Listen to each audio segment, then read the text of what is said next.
I will now recognize myself for 5 minutes of questioning.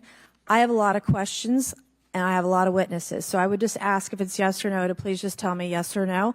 If it requires more than that, be very succinct because I would like to go down the line and ask as many questions as possible. So for the Admiral this morning first, former DOD official Chris Mellon reached out to you about satellite imagery from 2017 that depicts a UAP. What were the dates in 2017 when this occurred? I can't share with you the details, ma'am, but I can do it in a closed setting, and I can also tell you the agency that wrote a report on it. Okay, so who has the imagery? I can tell you that in a closed setting.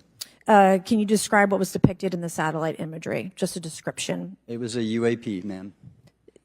That's it? No other description? The term that the analysts used, they called it the button. It was a disc-shaped object. Okay, where was it? I can't tell you that, ma'am. Okay. All right. Okay, Mr. Elizondo, you state in your testimony that, quote, advanced technologies not by our government or any other government are monitoring sensitive military installations around the globe, end quote. If these technologies are not made by any government, who's making them? Private companies, or are you implying they are crafted by a non-human intelligence? Well, ma'am, that's precisely why we're here. The problem is that, temporally speaking, over decades, not just the last 10 years, to put this in perspective, are these private companies you're implying, or is this non-human intelligence? It may be both. Okay. When it comes to Blue Force Technologies, I would not be able to discuss. Okay. Are you read into secret UAP crash retrieval programs?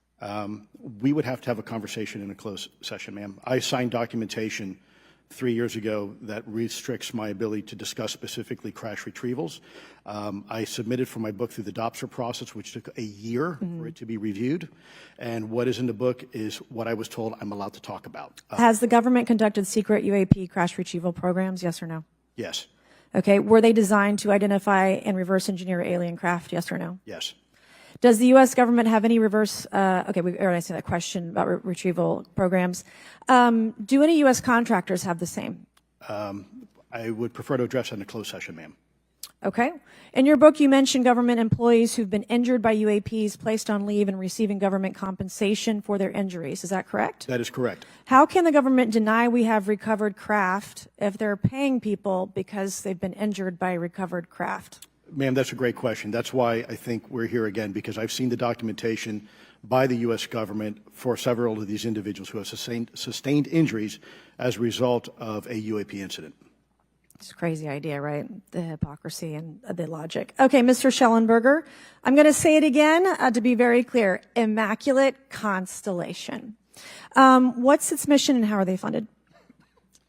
Its mission is to, as I stated, its mission is to, it's an unacknowledged special access program. Its mission is to document UAPs. Okay, and do you, for your story and your report, do you have more than one credible source? I do. Sourcing, okay. I do. And then why do you believe your sources to be credible? How do you judge the veracity of the documentation you've been provided about this program? I checked the sources, and they are who they say they are. They are current or former government officials. I wanted to also add that I did not specify that they were Defense Department employees. I didn't specify the agency nor the gender. Would they have included non-government employees, people that aren't employed by the government? I'm comfortable saying that these are government or previously government employees. Any of them currently employed by a private contractor or private contractors? I'd rather not say. Okay. What's the key takeaway, just a few seconds, about the Immaculate Constellation document you provided us today? I think that what the American people need to know is that the U.S. military and intelligence community are sitting on a huge amount of visual and other information, still photos, video photos, other sensor information, and they have for a very long time. And it's not those fuzzy photos and videos that we've been given. There's very clear High res, images, high resolution. How many visuals, graphics, videos, photos? I mean, I've been told hundreds, maybe thousands. I mean, I also wanted to say, because there was some conversation around concern around the revealing of these materials, revealing the source collections, but some of these are shot from helicopters using normal videos of oceans. I just think that's absurd that somehow you're going to be revealing some secret U.S. technology by revealing that you've photographed orbs off the coast of Kuwait. Okay, thank you. I have 8 seconds. Mr. Gold, did the NASA independent study team get briefed on what you call OSAP? Very quickly.